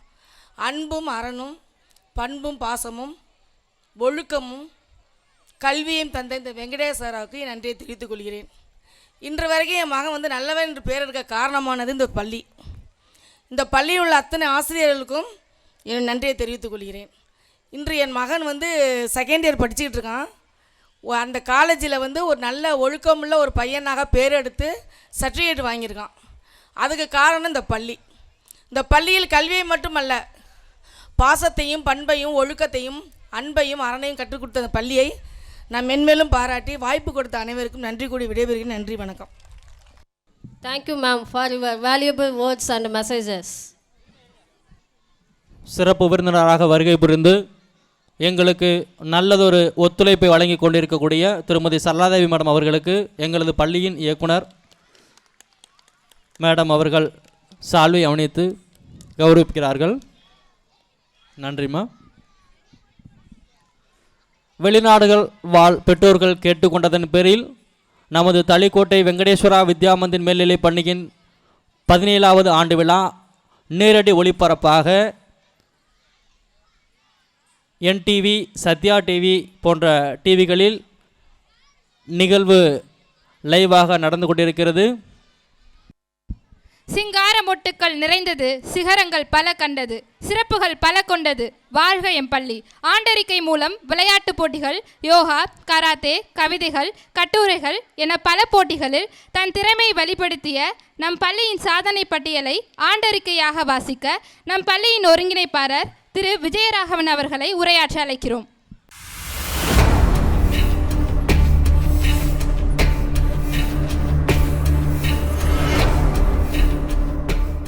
இளங்கோவடிகள் ஏந்திய தமிழே, கம்பநாடு கண்ட தமிழே, பாரதி தோளிலே பழுத்த தமிழே, வள்ளுவன் வீட்டில் வளர்ந்த தமிழே, நீ வெறும் வாக்கிய கூறுகளில் வார்த்தைகளை கொட்டி வைக்கும் சீக்காளி மொழி அல்ல. உன்னை உச்சரிக்கும் பொழுதே உற்சாக மனசுக்குள் கச்சேரி நடத்துகிறதே என் மனம். காலமெல்லாம் கண்டுணர்கிறேன் பேரழகு தமிழுக்கே. அன்னை தமிழுக்கு என் முதல் வணக்கம். நமது பள்ளியின் 17வது ஆண்டு விழாவிற்கு வருகை தந்து சிறப்பித்து கொண்டிருக்கும் அனைவரையும் தளிக்கோட்டை ஸ்ரீ வெங்கடேஸ்வரா வித்யாமந்திர் மேல்நிலைப் பள்ளியின் சார்பாக வருக வருக என வரவேற்று நமது பள்ளியின் ஆண்டறிக்கை வாசிப்பதில் நான் பெருமகிழ்ச்சி அடைகிறேன். அறிவு அற்றம் காக்கும் கருவி, சிறுவார்க்கும் உள்ளளிக்கலாகா அரண் என்பது வள்ளுவர் வாக்கு. அதாவது அறிவு என்பது அழிவு வராமல் காக்கும் கருவி, மேலும் பகைவராலும் அழிக்க முடியாத உள்ளரணும் ஆகும். அத்தகைய அறிவினை உருவாக்கும் கருவியான கல்வியை சேவையாக மட்டுமே கருதி 2008ஆம் ஆண்டு நமது இயக்குநர்களால் உங்கள் அனைவரின் பேராதரவோடு ஆரம்பிக்கப்பட்டதே ஸ்ரீ வெங்கடேஸ்வரா வித்யாமந்திர் மேல்நிலைப் பள்ளி. உங்கள் அனைவரின் பேராதரவோடு ஆரம்பிக்கப்பட்டதே ஸ்ரீ வெங்கடேஸ்வரா வித்யாமந்திர் மேல்நிலைப் பள்ளி. தமிழகத்தின் நெற்களஞ்சியமாம் தஞ்சாவூர், அப்பேருமிக்க தஞ்சை மாவட்டம் பட்டுக்கோட்டை வட்டம் தளிக்கோட்டை கிராமத்தில் அறிவு களஞ்சியமாக திகழ்ந்து அன்பும் அரவணைப்பும் நிறைந்த பள்ளி வளாகத்தினையும் குழந்தைகளுக்கு தேவையான அனைத்து உள்கட்டமைப்பு வசதிகளையும் கொண்டு இயங்கி வரும் நமது ஸ்ரீ வெங்கடேஸ்வரா வித்யாமந்திர் மேல்நிலைப் பள்ளியானது 16ஆம் ஆண்டினை வெற்றிகரமாக நிறைவு செய்து 17ஆம் ஆண்டில் மிகச் சிறப்பாக பயணித்து கொண்டிருக்கிறது என்பதில் மிக்க மகிழ்ச்சி அடைகிறோம். 2008ஆம் ஆண்டு 100க்கு குறைவான மாணவர்களை கொண்டு நடுநிலை பள்ளியாக தனது சேவையை தொடங்கிய நம் பள்ளி தற்போது 600க்கும் மேற்பட்ட மாணவர்களுடன் மேல்நிலை பள்ளியாக தரம் உயர்ந்து திறம்பட செயல்பட்டு வருகிறது. ஒவ்வொரு கல்வியாண்டும் மருத்துவத்துறை, பொறியியல் துறை, கலை மற்றும் அறிவியல் துறை, விவசாயத்துறை போன்ற அனைத்து துறைகளிலும் தமிழகத்தின் தலைசிறந்த கல்லூரிகளில் படிக்கும் அளவிற்கு மாணவர்களை திறம்பட உருவாக்கி அவர்களின் தனித்தன்மையை மேலோங்கச் செய்யும் பள்ளியாக நம் பள்ளி இந்த சுற்று வட்டாரத்தில் திகழ்ந்து வருகிறது. இத்தகைய உயர்வுகளுக்கெல்லாம் காரணமான ஒழுக்கம், ஒற்றுமை, ஆசிரியர்களுக்கு கீழ்ப்படிதல், தன்னம்பிக்கை, சகோதர மனப்பான்மை போன்ற நற்பண்புகள் வளர காரணமாக இருக்கும் அளவிற்கு புத்தக கல்வியோடு சேர்த்து வாழ்க்கை கல்வியையும் கற்றுத்தரும் பள்ளியாக நம் பள்ளி செயல்பட்டு வருகிறது என்பதில் மட்டற்ற மகிழ்ச்சி. காற்றோட்டமான வகுப்பறை, சுத்திகரிக்கப்பட்ட குடிநீர், தடையில்லா மின்சார வசதி, அனைத்து வகுப்புகளுக்கும் மின்விசிறி, மாணவ மாணவிகளுக்கு பாதுகாப்புடன் கூடிய தனித்தனி கழிப்பறை வசதி, மிகப்பெரிய விளையாட்டு மைதானம் ஆகிய அனைத்தும் ஒருங்கே அமையப்பட்டது நம் பள்ளி. நாங்கள் எம் பள்ளி மாணவ மாணவிகளின் பாதுகாப்பு கருதி பள்ளி வளாகம் முழுவதும் சிசிடிவி பொருத்தப்பட்டு சிசிடிவி காட்சிகளை ஒவ்வொரு வினாடியும் கண்காணித்து வருகிறோம். முழுமையான பாதுகாப்புடன் கூடிய சிசிடிவி பொருத்தப்பட்ட பள்ளி வாகனம் எந்த பள்ளி வாகனமும் சென்று வர முடியாத குக்கிராமங்களிலிருந்து பயிலக்கூடிய மாணவர்களின் அவர்களின் இல்லங்களுக்கு அருகில் சென்று அவர்களை அழைத்து வரும் வாகன வசதி கொண்ட பள்ளி நமது பள்ளி. நம் பள்ளியில் பயிலும் மாணவ மாணவிகளின் புத்தகம் படிக்கும் திறனை வளர்க்கும் விதமாக பல்வேறு முக்கிய நகரங்களில் நடைபெறும் புத்தக கண்காட்சிகளுக்கு மாணவ மாணவிகளை நாங்கள் அழைத்து சென்று வருகிறோம் என்பதை மகிழ்ச்சியோடு தெரிவித்துக் கொள்கிறோம். தஞ்சை தமிழ் பல்கலைக்கழகத்தில் நடைபெற்ற அஞ்சல் துறை நடத்திய அஞ்சல் தலை கண்காட்சி மற்றும் கல்வி சார்ந்த முக்கிய சுற்றுலா தலங்களுக்கு எமது மாணவ மாணவிகளை பள்ளியின் சார்பில் அழைத்து சென்று வருகிறோம் என்பதில் மட்டற்ற மகிழ்ச்சி. எமது பள்ளியில் இயற்பியல், வேதியியல், உயிரியல், கணினி அறிவியல் ஆகிய பாடங்களுக்கு நவீன வசதிகளுடன் கூடிய தனித்தனியான ஆய்வு கூடங்கள் மற்றும் 1000க்கும் மேற்பட்ட புத்தகங்களை கொண்ட நூலக வசதியை கொண்ட பள்ளியாக நமது பள்ளி செயல்பட்டு வருகிறது.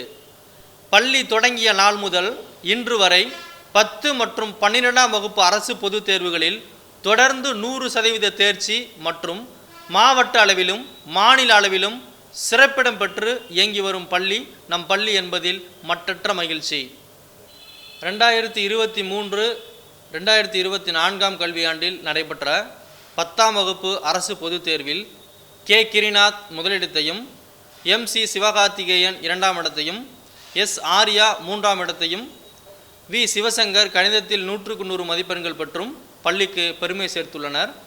அதேபோன்று 12ஆம் வகுப்பு அரசு பொதுத் தேர்வில் எஸ் ராஜராஜ சோழன் முதலிடத்தையும், என் யோகேஸ்வரன் 2ஆம் இடத்தையும், ஆர் சபரீஸ்வரன் 3ஆம் இடத்தையும் பெற்று பள்ளிக்கு பெருமை சேர்த்துள்ளனர்.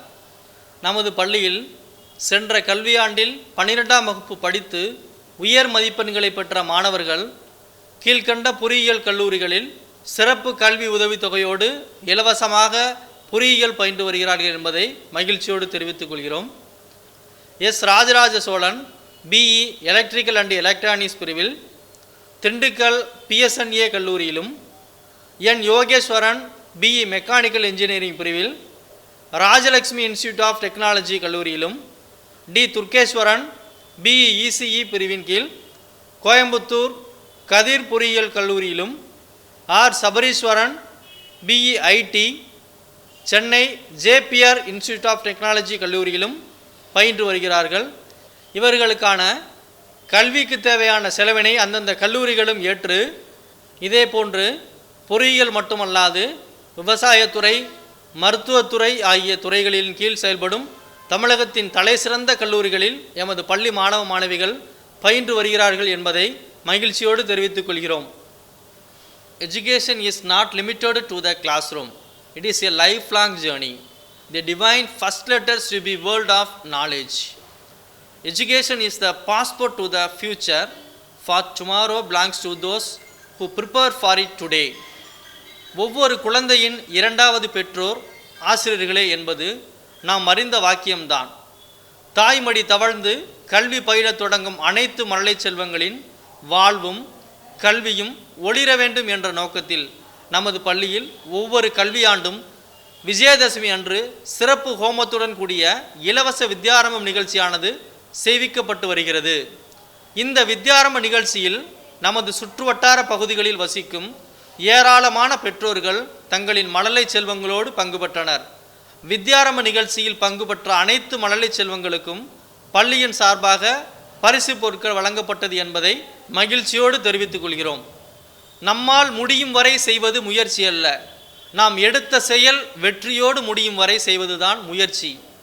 வெறும் முயற்சி மட்டும் வெற்றியை தீர்மானிக்காது, முயற்சியோடு சேர்ந்த பயிற்சி தான் வெற்றியை தரும் என்கின்ற உயரிய நோக்கத்தில் செயல்படும் நம் பள்ளி LKG தொடங்கி 12ஆம் வகுப்பு வரையிலும் ஒரே மாதிரியான தரமான கல்வியினை தந்து கொண்டிருக்கிறது என்பது நிதர்சனமான உண்மை.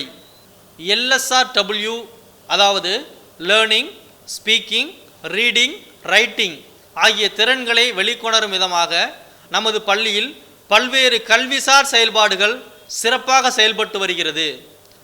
ஆசிரியர்களும் பெற்றோர்களும் இணைந்து செயல்பட்டால்தான் மாணவர்களின் கற்றல் திறன் மேம்பாடு அடைந்து நம் இலக்குகளை அடைய முடியும் என்ற நோக்கத்தில் ஒவ்வொரு தேர்வு நிறைவடைந்த பின்பும் பெற்றோர் ஆசிரியர் கலந்தாய்வு கூட்டமானது சிறப்பாக நடைபெற்று வருகிறது. எம் பள்ளியில் பயிலும் மாணவ மாணவிகளுக்கு நாங்கள் தரம் வாய்ந்த கல்வியினை வழங்குவதோடு அவர்களின் உள்ளார்ந்த திறன்களை வெளிக்கொணர வேண்டும் என்ற உயர்ந்த நோக்கத்தில் பல்வேறு கல்விசார் இணை செயல்பாடுகளை வழங்கி வருகிறோம். அவற்றிற்கெல்லாம் சான்றுகளாக 10/6/2024 அன்று இந்த கல்வியாண்டின் முதல் நாள். அந்த நல்ல நாளில் எங்கள் பள்ளியில் பயிலும் மாணவ மாணவிகளை எம் ஆசிரியைகள் இன்முகத்தோடு மலர் தூவி வரவேற்று இனிப்பு வழங்கி வகுப்பிற்குள் அனுப்பி வைத்தனர். அல்ல அல்ல குறையாத அட்சய பாத்திரம்தான் கல்வி. இந்த உலகில் அறிவு எனும் பெட்டகத்தை திறக்க உதவும் ஒரே சாவி கல்வி மட்டும்தான். அத்தகைய கல்வி எனும் விளக்கினை ஏற்றும் மெழுகுவர்த்தியாக திகழ்ந்து ஏழை குழந்தைகளுக்கு எட்டா கனியாக இருந்த கல்வியினை எடுத்து சுவைக்கும் கனியாக மாற்றி காட்டிய நமது முன்னாள் முதல்வர் கர்மவீரர் காமராஜர் அவர்களின் பிறந்தநாள் ஜூலை 15 அன்று நம் பள்ளியில் கல்வி வளர்ச்சி நாளாக வெகு சிறப்பாக கொண்டாடப்பட்டு பல்வேறு போட்டிகள் நடத்தப்பட்டு மாணவ மாணவிகளுக்கு பரிசுகள் வழங்கப்பட்டது. ஆசிரியர் பணி ஓர் அறப்பணி என்று கூறுவார்கள். அத்தகைய அறப்பணிக்கு தன்னை அர்ப்பணித்து நமது நாட்டின் முதல் குடிமகனாக பதவி வகித்த சர்வபள்ளி டாக்டர் ராதாகிருஷ்ணன் அவர்களின் பிறந்த நாளை நினைவு கூறும் வகையில் செப்டம்பர் 5 அன்று ஆசிரியர் தினமானது எம் பள்ளியில் சிறப்பாக கொண்டாடப்பட்டு அனைத்து ஆசிரியர்கள் மற்றும் ஆசிரியர் அல்லாத பணியாளர்களுக்கும் பள்ளி நிர்வாகத்தின் சார்பாக பரிசு பொருட்கள் வழங்கப்பட்டது. 25/11/2024 அன்று எம் மாணவர்களின் தனித்திறமைகள் வெளிக்கொணரும் விதமாக அவரவர்களின் சொந்த படைப்புகளில் கலெக்டிவ் எக்ஸ்போ மற்றும் பாரம்பரிய உணவு திருவிழாவானது வெகு சிறப்பாக நடைபெற்றது. எம் பள்ளி மாணவ மாணவிகள் ஒன்றிணைந்து சமத்துவ பொங்கல் விழா, கிறிஸ்துமஸ் விழா, ரம்ஜான் விழா போன்ற அனைத்து விழாக்களையும் எம் பள்ளியில் கொண்டாடி மகிழ்ந்தனர். SVVM தளிக்கோட்டை எனும் யூடியூப் சேனலின் வாயிலாக எமது பள்ளியின் கல்விசார் மற்றும் முக்கிய தினங்களுக்கான வீடியோக்கள் வெளியிடப்பட்டு வருகிறது என்பதை மகிழ்ச்சியோடு தெரிவித்துக் கொள்கிறோம். எம் பள்ளியின் அழகிய மொட்டுகளாக திகழும் LKG மழலை செல்வங்கள் அவர்களின் எண்ணங்களை வண்ணங்களாக்கும் விதமாக ஒவ்வொரு வெள்ளிக்கிழமைகளிலும் மலர் தினம், அதாவது ஃப்ளவர்ஸ் டே, வண்ணங்கள் தினம், கலர்ஸ் டே, வானவில் தினம், ரெயின்போ டே, ஃபேன்சி ட்ரெஸ் டே, கைவினை திறன்களை வளர்க்கும் விதமாக ஸ்பெஷல் ஆக்டிவிட்டீஸ் போன்ற பல்வேறு தினங்கள் கொண்டாடப்பட்டு அவர்களின் உள்ளார்ந்த திறன்களை வெளிக்கொணரப்பட்டு வருகிறோம் என்பதை மகிழ்ச்சியோடு தெரிவித்துக் கொள்கிறோம். 10/1/2025 நாளன்று, இந்த ஆண்டு ஜனவரி 10 நாளன்று நமது பள்ளியில் விளையாட்டுப் போட்டிகள் வெகு சிறப்பாக நடைபெற்றது. விழாவில் நமது பள்ளியின் தாளாளர் மற்றும் இயக்குநர்கள் கலந்து கொண்டு வெற்றி பெற்றவர்களுக்கு சான்றிதழ் மற்றும் பதக்கங்களை வழங்கி விழாவினை சிறப்பித்தனர். மேலும் எம் பள்ளியில் ஜூன் 6 சர்வதேச யோகா தினம், ஜூலை 12 காகித பை தினம், ஜூலை 24 பெற்றோர்கள் தினம், அக்டோபர் 2 காந்தி ஜெயந்தி தினம், நவம்பர் 14 குழந்தைகள் தினம், டிசம்பர் 11 பாரதியார் பிறந்த தினம், டிசம்பர் 22 தேசிய கணித தினம், டிசம்பர் 23 விவசாயிகள் தினம் போன்ற முக்கிய தினங்களும் கொண்டாடப்பட்டு வரும் ஒரே பள்ளியாக நமது பள்ளி இந்த சுற்று வட்டாரத்தில் திகழ்ந்து வருகிறது என்பதில் மற்றற்ற மகிழ்ச்சி. எம் பள்ளியில் கராத்தே, சிலம்பம், யோகா, ஹிந்தி சபா தேர்வுகள், பரதம் மற்றும் மேற்கத்திய நடனம் போன்ற இதர பயிற்சி வகுப்புகளும் நடைபெற்று வருகிறது என்பதை பெருமையோடு தெரிவித்துக் கொள்கிறோம். எம் பள்ளி கல்வியில் மட்டுமல்லாது விளையாட்டுத் துறையிலும் பல்வேறு சாதனைகளை புரிந்து வருகிறது. எம் பள்ளி மாணவ மாணவிகள் 2024-25 ஆண்டிற்கான குறுவட்ட மற்றும் மாவட்ட அளவிலான விளையாட்டுப் போட்டியில் வெற்றி பெற்று நம் பள்ளிக்கு பெருமை சேர்த்துள்ளார்கள். நம் பள்ளி 8ஆம் வகுப்பு மாணவி S. ராகவி 31/7/2024 அன்று பட்டுக்கோட்டை அரசு மாதிரி மேல்நிலைப் பள்ளியில் நடைபெற்ற சதுரங்க போட்டியில் குறுவட்ட அளவில் 2ஆம் இடம் பெற்று மாவட்ட போட்டியில் பங்கு பெற்றுள்ளார் என்பதை மகிழ்ச்சியோடு தெரிவித்துக் கொள்கிறோம். 8ஆம் வகுப்பு மாணவன் சா. யுகபாரதி 27/8/2024 அன்று பட்டுக்கோட்டை அரசு மாதிரி மேல்நிலைப் பள்ளியில் நடைபெற்ற குறுவட்ட அளவிலான கேரம் போட்டியில் 2ஆம் இடத்தை பெற்று பள்ளிக்கு பெருமை சேர்த்துள்ளார். 11ஆம் வகுப்பு மாணவி S. தீபிகா 21/8/2024 அன்று பட்டுக்கோட்டை அரசு மாதிரி மேல்நிலைப் பள்ளியில் நடைபெற்ற குண்டு எறிதல் போட்டியில் 3ஆம் இடம் பிடித்து பள்ளிக்கு பெருமை சேர்த்துள்ளார்.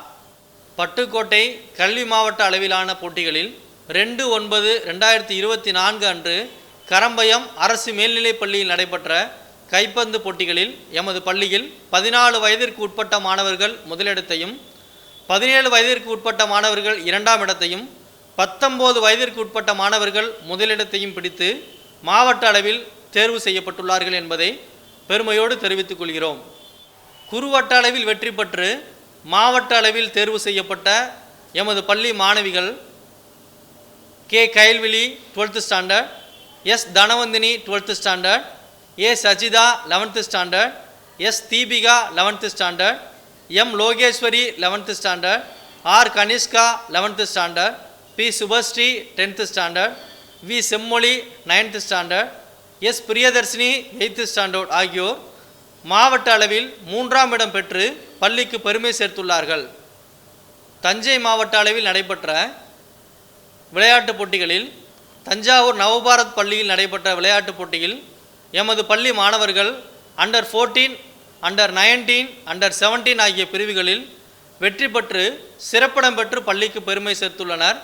Under 19 A. Avinesh 12th standard, T. Rajapriyan 12th standard, K. Dinesh 12th standard, E. Jayaseelan 12th standard, A. Aadheeswaran 12th standard, K. Sakthivel 12th standard, D. Prajinna 12th standard, R. Kabilan 12th standard, M. Dinesh 12th standard, W. Akshit 12th standard, R. Kavines 12th standard. Under 14 பிரிவின் கீழ் B. Deepak 9th standard, M. Dhanush 9th standard, D. Praneshwaran 9th standard, D. Iniyavan 8th standard, R. Darshan Kumar 8th standard, K. Mugundan 8th standard, S.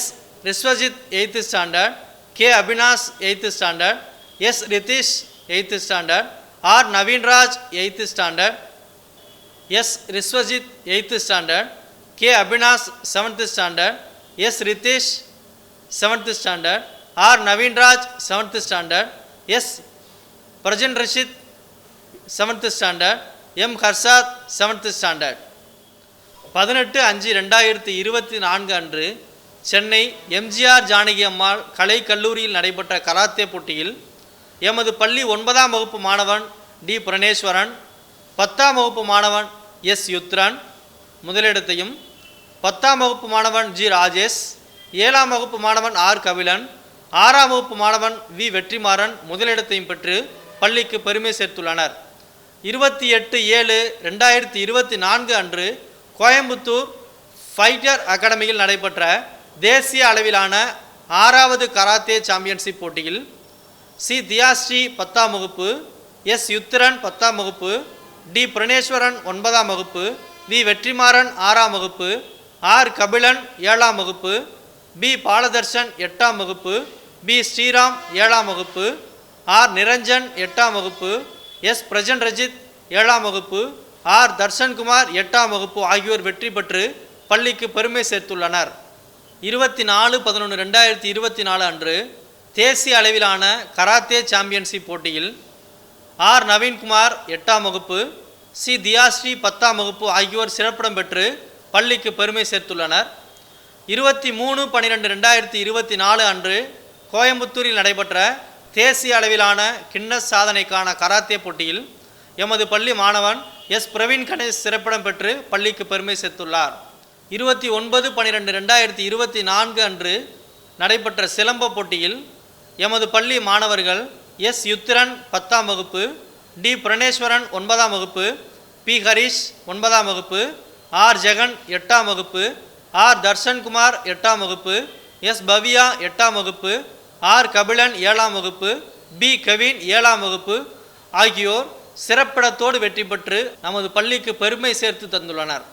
Your merits are judged only by the results you produced, not by the efforts you are taken. ஓடுகின்ற குதிரைகளில் ஜெயிக்கின்ற குதிரையை மட்டும்தான் உலகம் பேசும். Educating the mind without educating the heart is no education at all. இதயத்தை தொடாத கல்வி கல்வி அல்ல என்கிறார் Aristotle. If you dream it, you can achieve it. நீ என்ன ஆக வேண்டும் என்று கற்பனை செய்து பார், ஏனென்றால் அறிவை விட கற்பனை மேலானது என்று சொன்னவர் ஆல்பர்ட் ஐன்ஸ்டீன். வெற்றி பெற வேண்டும் என்று நினைக்கும் எனது அருமை மாணவ சகோதர சகோதரிகளே, எந்த காரணம் கொண்டும் நேரத்தை மட்டும் வீணாக்காதீர்கள். சென்று கொண்டிருப்பவன் நேரத்தை வென்று கொண்டிருக்கிறான், நின்று கொண்டிருப்பவனை நேரம் தின்று கொண்டிருக்கிறது. 4 சுவர்களுக்குள் கற்றுக் கொடுக்கக்கூடிய பாடமும் கரும்பலகையும் மட்டும் கல்வி அல்ல. இந்த உலகத்தை எப்படி ஜெயிப்பது, வாழ்க்கையில் எப்படி வெற்றி கொள்வது, தைரியமாக வளர்வது எப்படி, பிரச்சனைகளை எப்படி எதிர்கொள்வது, இதையெல்லாம் கற்றுக் கொடுக்கும் ஆசிரியர்களை பெற்றுள்ளது நமது பள்ளி. கல்வியை கற்றுக் கொடுப்பது மட்டும் எங்கள் ஆசிரியர்களின் வேலை அல்ல, கல்வி கற்க வேண்டும் என்ற ஆர்வத்தை உருவாக்குவதும் எங்கள் ஆசிரியர்களின் பொறுப்பு. மதிப்பெண்களுக்கு பின்னால் ஓடுகின்ற ஒரு கூட்டத்தை உருவாக்குவது மட்டும் எங்கள் ஆசிரியர்களின் வேலை அல்ல, சிந்திக்க தெரிந்த சிறந்த பண்பான மாணவனாகவும் நல்ல மனிதனாகவும் உருவாக்குவதே எங்கள் ஆசிரியர்களின் பொறுப்பு. தாயிலிருந்து தான் ஒரு தலைமுறை தொடங்குகிறது என்பார்கள். ஒவ்வொரு தாயும் ஒரு வரலாறு. தலைமுறை மாற்றத்தை உருவாக்கக்கூடிய தகுதி படைத்தவள் தாய் மட்டுமே. மாதாவை ஒரு நாளும் மறவாதே என்கிறது உலக நீதி. உன் தாயினுடைய காலடியில்தான் சொர்க்கம் இருக்கிறது என்று சொல்பவர் நபிகள் நாயகம். யார் இல்லை என்றால் இந்த உலகில் நீ பிரவேசித்திருக்க முடியாதோ, யாரை இழந்து விட்டால் நீ திரும்ப பெற முடியாதோ அவளுடைய பெயர்தான் தாய் என்று சொன்னவர் சுவாமி விவேகானந்தர். Father's goodness is higher than the mountain. A mother goodness is deeper than the sea என்பார்கள். இத்தகைய பெருமை மிக்க பெற்றோர்கள், ஆசிரியர்கள், மாணவர்களை கொண்ட பள்ளி நமது பள்ளி என்பதை மகிழ்ச்சியோடு தெரிவித்து கொண்டு, இனிவரும் காலங்களில் தொடர்ந்து உங்கள் பேராதரவை எம் பள்ளிக்கு தாருங்கள். கண்டிப்பாக உங்கள் குழந்தைகளை நல்ல மனிதனாகவும் சிந்தனை மிக்க சிற்பியாகவும் உருவாக்கி தருகிறோம் என்று உத்தரவாதத்தினை நாங்கள் தருகிறோம். இந்த 17வது ஆண்டு விழாவிற்கு வருகை தந்து சிறப்பித்து கொண்டிருக்கும் உங்கள் அனைவருக்கும் தளிக்கோட்டை ஸ்ரீ வெங்கடேஸ்வரா வித்யா மந்திர் கல்வி குழுமத்தின் சார்பாக மனமார்ந்த நன்றியை தெரிவித்து கொண்டு வாய்ப்பு கொடுத்தமைக்கு நன்றி கூறி விடைபெறுகிறேன். வீழ்வது நாமாகினும் வாழ்வது தமிழாகட்டும். ஜெய்ஹிந்த். சமர்ப்பித்த எம் பள்ளி ஒருங்கிணைப்பாளர் அவர்களுக்கு நன்றி.